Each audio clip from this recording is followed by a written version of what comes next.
Кутман кеч, урматтуу телекөрүүчүлөр, эфирде менин Кыргызстаным программасы. Бүгүнкү биздин көрсөтүү өзгөчө, башкача болмокчу. Себеби буга чейин биздин көрсөтүү программаларда биз Кыргызстанда жашаган ар улут өкүлдөрүнүн каада салт, маданияты, үрп адаттарын айтып келсек, бүгүнкү биздин көрсөтүүнүн коногу өзгөчө адам. Башында айтып өткөндөй эле, себеби улуттуу жашаган жери Кыргыз болсо дагы, бирок Кыргыз деп жүрөгү жанып күйүп, жана ошондой эле Кыргызстанга чет мамлекеттен көчүп келе жаткан биздин кыргыз туугандарыбызга колунан келишинче жардамын аябай берип келген, жана ошондой эле Кыргыз үчүн жанып, дайыма күйүп, жардамын берип келген биздин жигитибиз олтурат. Уруксат берсеңиздер, сиздерди тааныштырып, андан кийин кенен маегибизди баштамакчыбыз.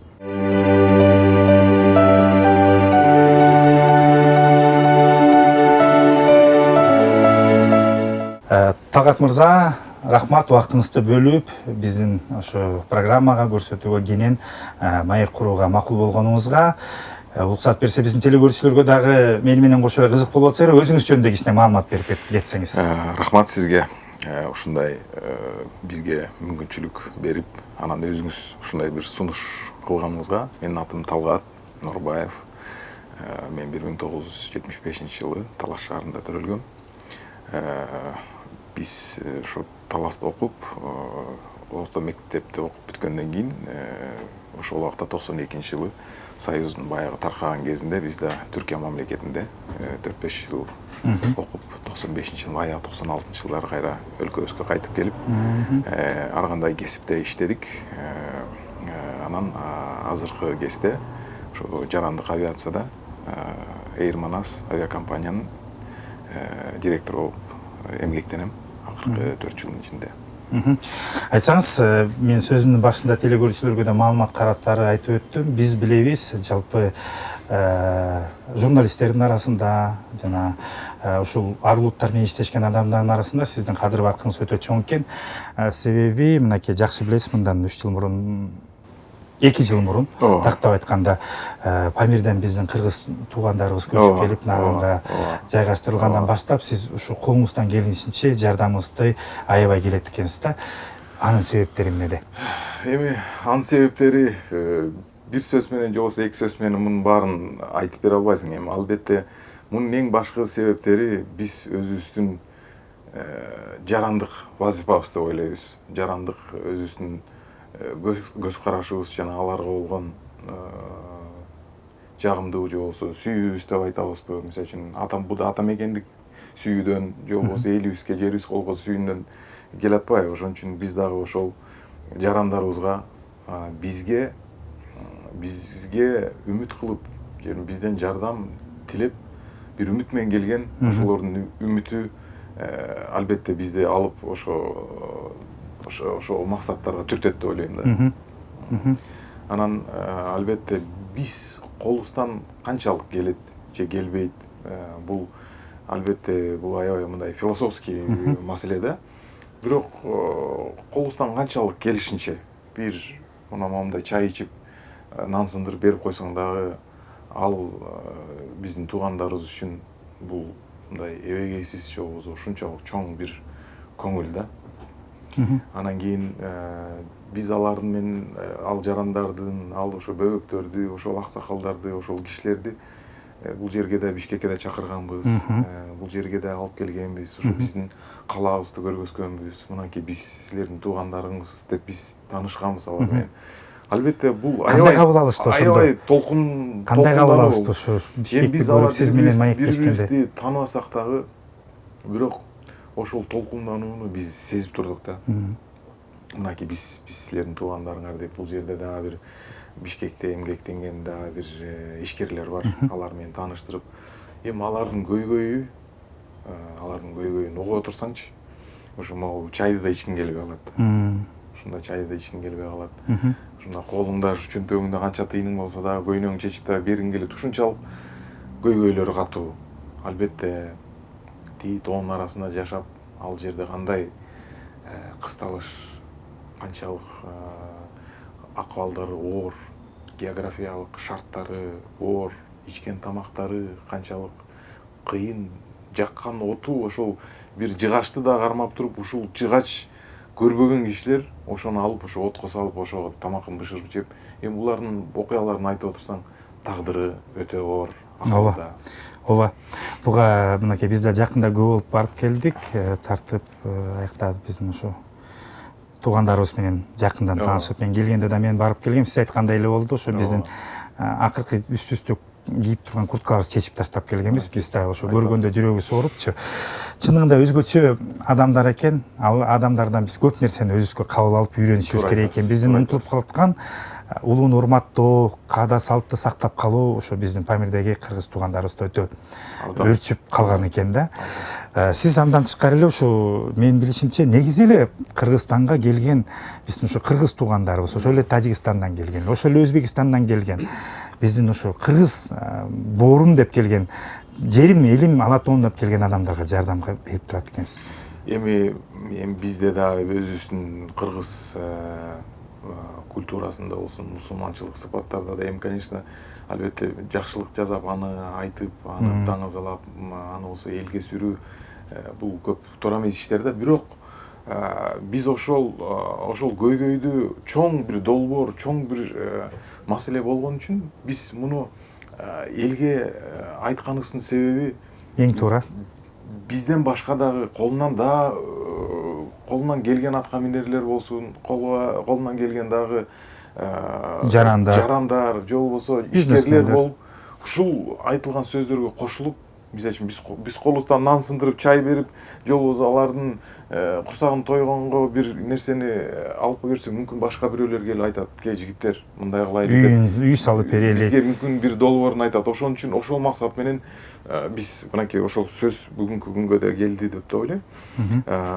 Бул мен да көп ойлоном, сизге окшоп, мисалы үчүн биз дагы бул мамлекетте төрөлгөнбүз. Киндик каныбыз бул жерге тамган. Бирөөбүздүкү Таласка тамган, бирөөбүздүкү Кара Сууга тамган, Ат башыга тамган, Чүйгө айырмасы жок. Бир кыргызбыз. Биз мындайынан алып көрсөк, баарыбыз биз тууганбыз, тууган элдербиз. Анан эмнеге деп ойлогондо, себеби мен ойлойм, биз ар бир ошол маселеге, ошол көйгөйгө бир тартылган себеби ар башка болушу мүмкүн. Эми биз мисалы үчүн чет өлкөдө окудук. Ошо 17 жаштагы балдар болуп, анан кийин ал убакта ата энең алыс. Өзүңдүн байпак көйнөгүңдү өзүң жубасың. Туулган жердин топурагы артык дегенди ошол жерде түшүнөт да адам. Анан кийин ачка каласың. Мен да окугам да түшүнүп атам айтканыңызды. Нан жейсиң, ыйлайсың. Ооба. Анан кийин тууганың жок. Анан кийин ошол жанагы аң сезим, же болбосо ошол көз караштар аябай курчуйт окшойт го. Ошол четте жүргөн кездечи. Анткени мисалы үчүн азыр көчөгө чыксаң эле жыргал жашоо да. Ооба. Кыргызча сүйлөйсүң. Мисалы үчүн даже кээ бир кезде ГАИ кызматкерлери токтоп калса, салам алейкум, ишилгери балдар, кандайсыңар деп койсо эле уже мындай сөз жылуу, байке кечиресиңер, бара бергиле деп. Анткени өзүң мамлекетиңде жашоо бул адамга ушунчалык бир жеңилдик берет, оңойлук берет, көз караштык берет. Жана орусча бир жакшы сөз бар го, кыргызча жайлуу деп коет, комфорт берет да. Ооба. Анан бул туугандарыбыз да ошол сезимди издеп келишти да бул жерге. Ошол тоонун аркасында биздин элибиз жашайт деп келди. Мен алар менен сүйлөшкөндө айтып атпайбы? Ошол тоонун аркасында биздин элибиз жашайт. Ошол элибиз бизге жардам берет деп келди да. А биз болсо жардам беришибиз керекпи? Албетте. Беришибиз керек. Албетте. Мынакей биздин президентибиз, бул өкмөтүбүз бул жарандарды алып келиш үчүн аябай чоң буларга бир жакшылык кылды. Аларды алып келгенге шарттар түзүп берди. Өкмөт ошол жерге жол киресин төлөдү. Мынакей Нарын областына алып барып ал жерге ошол администрацияга, өкмөткө, биздин жетекчилерибизге чоң рахмат. Чоң жоопкерчиликти мойнуна алышты. Алар ошол жерде азыр ошол шарттарга көнүш керек. Анткени мисалы үчүн бир жерге барып алып, мен өзүм эрежелер менен жашам деп айта албайсың. Ошол жердин шарттары бар, суугу бар, ысыгы бар, эли бар, кошунасы бар. Анан кийин албетте биз дагы жаран катары ошол адамдарга кандай бир мүмкүнчүлүк кошуп бере алабыз. Ошол адамдарга бир уйду союшту эмес, ошол уйду саап, ошонун каймагын сатып, жана балык бербей, ушу балык уулаганды бер дейт го. Ошон үчүн биз дагы өзүбүздүн жеке ишкер бир 10 чакты досторубуз бар. Биз дагы алар менен кеңешип сүйлөшүп атабыз. Айтып атабыз, балдар, келгиле ушу 20 үй бүлөбү, 10 үй бүлөбү, келгиле бир үй бүлөдөн шефство алайлы. Ооба. Шефство алайлы. Мисалы үчүн, мен болсо Үсөнмүн, Асанга жооп берем. Мен болсо Олжобаймын, мен болсо Жылкыбайга жооп берем. Деп туруп, 10 кишини алып алса, бул чоң жоопкерчилик да. Ошо 10 тоог алып берсек дагы, 2 үй алып берсек дагы, бир торпок алып берсек дагы, же болбосо бир кичинекей кесип болсо да ошону үйрөтүп, ошо кыргыз элинин ичине ошолор жанагы аралаштырып көндүрүш керек. Балыкты сууга ыргыткандай ошол жерде көнүп кетишсе, анын балдары дагы кийин ошо биздин коомго көнүп, жашынакай жарандардын ичине кошулуп кетет деген үмүт бар. Туура айтасыз дагы. Биздин көрсөтүүнүн дагы ушу максаттарынын бири ушу сизге окшогон ишкерлерди ушундай жарандарга жардам берип аткан. Көргөзүп атканыбыздын себеби сиздердин мисалда, сиз айтып аткандай эле, ушул балким жардам берүүгө муктаж адамдарды таап, жардам берүүгө кандай бир түрткү болот деген максатта сиз менен маек куруп атабыз да. Айтсаңыз, негизи эле билимиңиз боюнча сиз Туркияда окуп келиптирсиз. Негизи мен байкап жүрөм, ушу ишкерлик менен алектенген көптөгөн ушу адамдардын көбү ушу мусулман мамлекеттеринде иштеп келгендердин көбү ушу жардам берүүгө аракеттенип кол сунуп турушат экен да. Мунун себептери эмнеде деп ойлойсуз? Эми эгерде сиз чет өлкөдө анан кийин мусулманчылык деп эки маселени айкаштырдыңыз да бири-бирине. Эми албетте чет өлкөнүн маселесин берген жакшылыктарын анан кийин кыйынчылыктарын мен сизге айтып өттүм, туурабы? Сиз да өзүңүз ошол общежитиядагы ошол чет өлкөдө жашаган адамды эстедиңиз. Экинчиден, мусулманчылык өлкөлөрүндө жашаган албетте биздин динибиз жакшылыкка чакырат. Жакшылыкка чакырат. Эгерде айтат эмеспи, эгерде сенин 40 кошунаң эгерде ач уктап аткан болсо, сен бизден эмессиң дейт да. Эми албетте бул өтө чоң бир көйгөй да. Мисалы үчүн кимибиз эле азыр кошунаң ачпы же токпу деп кошунан ким экенин билбейбиз да. Учурашпаган билбегендер да көп. Кошунан ким экенин билбейбиз. Мисалы үчүн азыр Батирлерде жашагандар акырын өзүнүн үйүнө кирип кетет. Бирок бул жерде ошол мусулманчылыкта деле биздин кыргыз культурабызда болгондой эле, маданиятыбызда болгондой эле ошо кошуналар маселеси болобу, ийничилик маселебиз, агачылык болобу, сиңдичилик болобу, эжелер болобу, ата-энелерине кароо, урматтоо, кишилерин ызаттоо, мисалы үчүн бизде деле кандай сонун салттарыбыз бар, туурабы? Эгерде сага могу идишти менен бирөө тамак берсе, ошол идишти бош кайра кайтарбаш керек. Ооба. Ошол кайра кой, уят деп туруп, ичине сага нан менен келсе, борсок менен кайтарып бер. Бул деле албетте биздин динибизде көп нерселер үндөйт, жакшылыкка чакырат. Анан ошон үчүн деп ойлойм мен. Ошон үчүн себеби деп ойлойм. Албетте чет өлкөлөрдө башка жер, мисалы үчүн бизде деле азыр Европада болсун, Америкада болсун, көп жарандарыбыз барып келип ушу Кыргызстандын өнүгүшү үчүн көп нерселер кылганга даяр экенине мен ишенем. Анткени көптөгөн биздин миң деп айта албайм, жүздөгөн биздин жаш балдарыбыз азыр ошо Кыргызстандын сыртында билим алып жатышат. Мен ошо өзүмдүн жеке үмүтүм, ошол балдар ошол жерде жайлуу үйлөрдө, жайлуу кеңселерде калбастан ошолор кайтып келишсе. Эң жакшы. Кайтып келип, таза эгерде ошол мамлекеттердин алдында бир аябай чоң жоопкерчиликтер болсо, жок дегенде бул жерге келип бир убакыт бир иштеп беришсе, ушул жерде өздөрүн ошол жерде окуп алган мүмкүнчүлүк болгон ага-инелерге, карындаштарга ошол бизнестин окуп билген нерселерди үйрөтүп, бул жерге келип көз караштарын, бизнестин принциптерин алууну, сатууну, ошону өндүрүүгө, ошонун экономикасын, ошонун финансын, ошонун отчетторун, ошолордун баарын бул жерге үйрөтүп бир карызын берип кетсе деген бир үмүт бар да. Бул карызын берүү мындай кыйноо акыбалына эмес, келип бир өзүнүн чын жүрөктөн, ниети менен, өзүнүн ыктыяры. Бир гана мен сизге толук менен кошулам, Такат мырза. Бир гана ушул бизнес, ишкердик чөйрөсүндө эмес, жалпы бардык тармактарда окуган биздин чын азыр бүгүнкү күндө чет мамлекетте жаштарыбыз көп да. Алган билимин ушу Кыргызстанга келип, ушул жерге сиңирип кетсе, чындыгында эле абдан жакшы болмок. Эмнеге мен бизнес деп айттым, эмнеге мен соода, эмне мен бул иш адамдар деп айттым, анткени бизге Кыргызстанга азыркы убакта эң чоң керек болуп аткан нерсе бул экономика да. Экономиканы биздин көтөрүшүбүз керек. Ар ким ошо өзүнүн эшинин алдында, өзүнүн чөйрөсүндө, өзүнүн фирмасында, өзүнүн үйүнүн тегерегинде эгерде жакшы бир эрежелер, принциптер менен эгерде өнүгө ала турган болсо, Кыргызстан бат эле өнүгүп кетет. Биз чоң, аябай чоң өлкө эмеспиз. Биздин ошол чакан элбиз, чакан мамлекет. Биздин ошонун артыкчылыгыбыз да ошол жерде да. Билимиңиз боюнча кимсиз сиз? Мен экономика окугам. Ошонун ичинде экономика көп басым жасап атасыз. Анан бул жерде Кыргыз мамлекет университетинде юриспруденция окугам.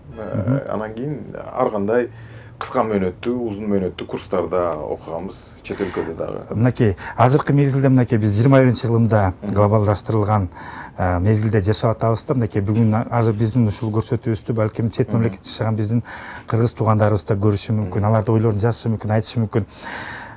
Негизи эле муну айтып атканын себеби ушу азыр онлайн деп коюшат же болбосо баягы өз билгенин интернет булактары аркылуу бөлөктөргө баягы сабак катары айтып, өзүнчө бир программалар түзүп, ишкерлер азыр ушундай жакшы платформаны түзүп алып иштеп атышат да. Сизде ошондой ойлор барбы? Себеби сизден көп нерсени алууга мүмкүнчүлүктөрү бар да жаштардын. Эми бизде өткөн жылдарда баягы университеттерден ар кандай темада, мисалы үчүн биз баягы укук коргоо органдары болобу, биз жанагы биз эски кесибибизден бир темалар боюнча биз студенттер чакырчу да, бул темада бизге сүйлөп берсеңер. Албетте бул кесип боюнча болгон нерселер. Биз эми андай жаатта кете элекпиз, бирок сиз айтып аткан маселелер бүгүнкү күндүн эң актуалдуу маселелери. Анткени бир нерсени үйрөнүп алып, аны болсо ушуну мен билейин, мен жазайын, мен табайын, мен бириктирейин. Ал өтө кара бүктөстүк деп койсо болот да, баягы өзүмчүлдүк. Бир караңгы бир өзүмчүлүк да, муну деген башка тилде да башка мааниге да алып келген бир эмелер, котормолор бар, бирок бул жарашпайт. Анткени азыркы коомдо, азыркы доордо, азыркы жанагы чоң компаниялар деле өздөрүнүн азыркы технологияларын ачып берип атпайбы? Анткени мунун баарын алып кетиш эч кандай эмеси жок, мунун кажети жок. Анткени технология ушунчалык келишип атат. Мисалы үчүн биз азыр көтөрүп жүргөн телефондорубузду биз 2 жылдап, 3 жылдап көтөрүп жүрөбүз. Анткени биз анын функцияларын керектүү 2-3 функциябыз бар, бүттү. А бирок булар деген аябай чоң технологиядагы бир аспаптар болбоду. Мунун азыр сен бүт жумушуң отурган жериңде эле болуп атат. Ошон үчүн эгерде адамдардын билген нерселери болсо, ошол жана чет өлкөдөгү биздин жарандар болсун, мен билген 10 деген жарандар дүйнөдөгү чоң компаниялардагы ири компаниялардын ири ишкерлери болуп иштешип атат. Биз ошолорго да кайрылат элек. Ошол биздин жарандарыбыз да эгерде көрө турган болсо, кайрылуу боло турган болсо, ар бири ушу өзүбүздүн мойнубуздун карызы деп ойлойм. Келип Кыргызстанга эгерде аябай бир ийгиликтүү болбосо дагы, ийгилик болот деген гарантия жок. Ооба. Бирок келип туруп ошонун аракетин жасаш керек. Келип туруп ошол өкмөткө болобу, өзүнүн тармагында ар бир кесиптин өзүнүн тармагында болгон бир министерство бар биздин Кыргызстанда. Эмгек болобу, медицина болобу, медицина болобу, же болбосо жер иштетүү боюнча болобу, экономика болобу, финанс болобу, каржы болобу, бажы болобу.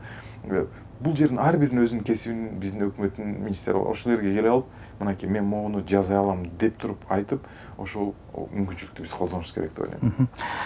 Негизи эле мына сөзүңүздү угуп отуруп мен ойлоп атам, чындыгында эле сиз абдан эме мекенчил Кыргызстанда эле жүрөгүңүз күйгөн адам экениңиз көрүнүп атат да. Сизде мүмкүнчүлүктөр болду беле? Сөзсүз болсо керек да, айтып өтсөңүз. Сиз да чет мамлекетке чакырып ошол жакта иштеп калууга мүмкүнчүлүктөрүңүз болсо керек, туурабы? Чет мамлекетке калууга шарттарыңыз болгон. Мүмкүнчүлүгүбүз болбой койгон убакыт болгон жок. Бирок сиз баары бир аяк канчалык чакырса да ошо мекеним деп Кыргызстанда иштеп келесиз, туурабы? Ушул сөздө бир өзүнүн кичинекей бир сыр. Муну мен апам эле билчү. Бир жолу мен ушу билетимди алып алып туруп анан апама барып, ушу апамдын бир сөзү менен мен кайра ушу билетти тытып кайра кайткам да. Эмне деген сөз? Эми бул арабызда болгон тууганчылык сөз да. Болгондо сиз сурооңузга да ушу мүмкүнчүлүк кеткенге мүмкүнчүлүк барбы деген болгон, албетте. Бир канча жолу болгон. Азыр деле мүмкүнчүлүгүбүз бар. Мисалы үчүн азыр деле ар кандай жанагы рассылкалар, шилтемелер келип атпайбы?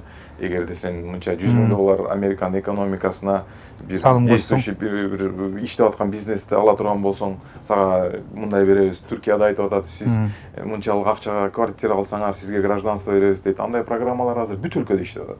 Бүт өлкөдө иштеп атат. Азыр сен кааласаң акчаңды бер, бир ишкериңе жакшы укук коргоочуң танда, бүттү, сен жашынакай болуп ошол мамлекетте кала бересиң. Бирок ал жерде биздин жүрөгүбүздүн жана аң сезимибиздин тынч алып барууга бир шартыбыз жок. Туура. Биз деген башка өлкөнүн жараны болобуз. Башка өлкөнүн жаранын тандоо ыкмасына кирген болобуз дагы. Биздин келечектеги балдарыбыз дагы ошол өлкөнүн аң сезими менен жашап, бирок ошол балдар да Кыргызстандын улутчулук эмес, Кыргызстанды жакшы көргөн патриотчулук аң сезими, мекенчилик аң сезими болбой калышы мүмкүн. Туура. Биз кичинекейибизде комуз чертчик, манаста айтчык, чүкөдө ойночук. Албетте анын жанында биз орус тилин дагы жазчык, орус тилинде да сүйлөчүк, англис тили да азыр доорубуз ошондой экен, англисче жазып атабыз, англисче сүйлөп атабыз. Ишибиз кандай жаатта кетип атса, бирок бул биздин мамлекет. Биз мамлекетибизди сүйөбүз. Мамлекетти сүйүү, мамлекетке кызмат кылууну да башкаларын да чакырабыз. Эң жакшы. Мен абдан кубанычтамын сизден интервью атканыбызга. Убактыбыз уже акырындап соңуна жетип келатат. Мүмкүн болсо сизге эркин микрофон. Чындыгында эле мен абдан кубанып атамын. Сизге окшогон ушу мекенчил Кыргыздын жаш жигиттери көп болсо, экономикабыз өнүгүп, чындыгында эле Кыргызстан жашоосу жакшы жакка, жакшы нукка өзгөрүлөт деген ниеттемин да. Сизде мүмкүнчүлүк бар, сизди көрүп аткан жалпы телекөрүүчүлөргө, кыргызстандыктарга каалоо тилегиңиз болсо айтып өтсөңүз болот. Мага биринчиден ушундай мүмкүнчүлүк бергениңизге чоң рахмат. Сизге башта, анан сиздин кызматкерлериңизге чоң рахмат айтам. Эми бул интервью эч кандай даярдык болгон жок. Ошон үчүн бул даярдыксыздыктын берген өзүнүн бир жакшы жактары бар. Эми сиз ачык микрофон деп атасыз, мен сизге кайрыларым, кыргыз элибизге кайрыларым.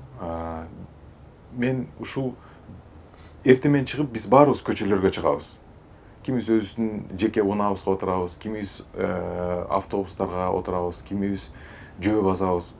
Ушу бири-бирибизге болгон урматыбызды ушул көчөдө, машинеде, светофордо, же болбосо жөө баратканда биз көргөзсөк, бири-бирибизге жөн эле күлүп коюу, жылмайып коюу, жол берип коюу, сигналды баспай коюу, же болбосо бир оор картаң кишинин бир сумкасын алып колунан карматып коюу, бул аябай ошол күнкү бүтүн маанайды мен оюмча таасирлейт. Ошон үчүн бири-бирибизге карамдуу, бири-бирибизге жакшы мамиле кылууга мен баардыгын чакырат элем. Чоң рахмат.